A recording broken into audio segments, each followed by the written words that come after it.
Welcome students. In this video we will discuss further about the story of village Palampur. In the last video we have seen the different infrastructural facilities available in Palampur. Today in this video we will discuss about farming and other production activities. See, farming. Farming, unlike other Indian villages, is the main production activity followed and practiced by people in Palampur. 75% of the total population, they are dependent on agriculture. So agriculture is the main occupation in Palampur. All 80 upper caste families, they own majority of land, and other farmers, nearly about 240 other small farmers, they are having small land holdings which are less than 2 hectares, and the 150 Dalit families, they are landless and they work in other farms as laborers. So they are landless laborers, farm laborers. Apart from farming activity, several non-farming activities are also seen in Palampur that include shopkeeping, transportation, dairy and small scale manufacturing. Now we will see what is production.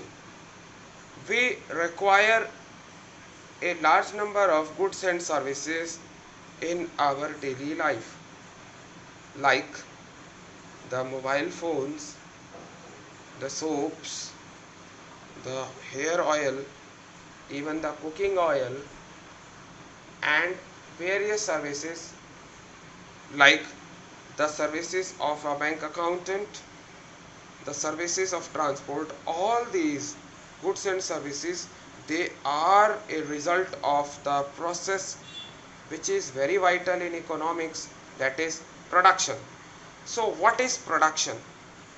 See, production is the creation or addition of utility to an already existing commodity or an object, or you can say it is the creation of a new commodity by making use of the available resources. For production to take place, we require several things, like if we are setting up a manufacturing unit, then we require land to construct a factory, or if we are planning to have a shop, then we also require land for setting up of our shop. So land is the primary requirement for production activity. Then comes labor, who will work and carry out the process of production. Then the capital, obviously the money which we invest for purchasing various necessary items for carrying out the production activity. Such items may include the machinery, the furniture, the tools and implements which will be set or put in use for carrying out the process of production. And above that, the knowledge and enterprise, that is the entrepreneurship, which is nowadays known as human capital. So all these, that is the land, the labor, the capital, whether fixed or working, the knowledge and enterprise, that is entrepreneurship, is commonly and commonly known as the factors of production. And this entrepreneurship or the knowledge and enterprise is known as human capital. All production activities, they require natural resources like land and water,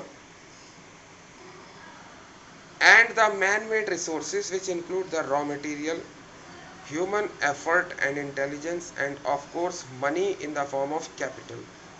So we have seen that these goods and services are made available to us by the process of production.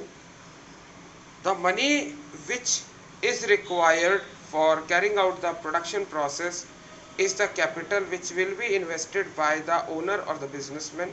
But who will provide the labor? See, the labor required for production process, especially in agriculture, is supplied by the small farmers who work in their own fields, and medium and large farmers, they do not require, they hire the laborers, farm laborers, to work in their fields. Also, the farm laborers, they do not have a right over the crop which is grown on the land. Instead, they are paid wages by the farmer for whom they work. Also, there is a variation in the wage rate from region to region, and the variation in the duration of employment is also visible. At some places, when it comes to wages, the wages are given in cash or in kind. In kind include, that is the crop, or sometimes the laborers, they get meals also. The employment duration also varies. Some laborers might be employed on daily basis, while some can be employed for one particular farm activity like harvesting, or some can be employed for the whole year to look after the farm. Also, some of these landless laborers, they work in small scale production units, and they get employment from there. When there is no farming activity going on, they go and work as daily wage laborers in the small scale production units and earn their living. That's all we have in this video. In the next video, we will discuss about the farm products, how the people, they earn from various farm products, and the capital which is needed in farming. Thank you. Have a nice day.